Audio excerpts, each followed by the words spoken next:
This is my overwintering setup. I run 5/5 double deep nukes, and then 10/10, just standard 10 frame equipment, and I run it in the same way. The first is I put on an entrance reducer, and for the 5/5 nukes, it's just 3/4 inch wide and 3/8 inch high. They pile up a little bit on the warm days, but that's fine. And then on the top, I put on a winter shim, and this is, my answer to proper ventilation. So they have a top entrance, 3/8 inch high, 3/4 inch wide. And then on the back of all these shims, there's this hole. And that hole is 1/2 inch in diameter and has the number 8 hardware cloth stapled to the inside. Also, the hives are tilted forward just slightly, which allows the condensation that forms on the inside underneath the top cover to roll forward in theory and off away from the cluster.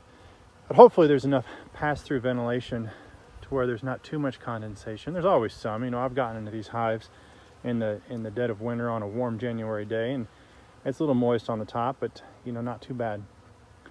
Besides ventilation, the keys are to have young productive queens, heavy hives, and then a low mite.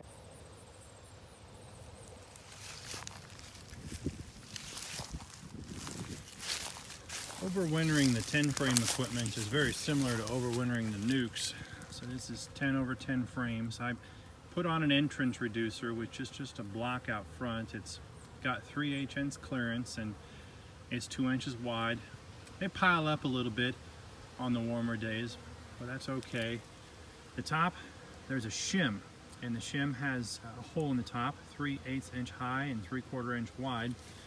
And then on the back, let me come over here to the light.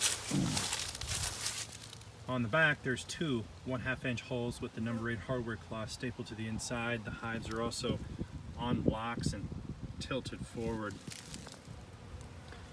The theory being that if there is any condensation on the other side of the top cover, that it'll roll forward. But this works really well for me. I like to keep it very simple.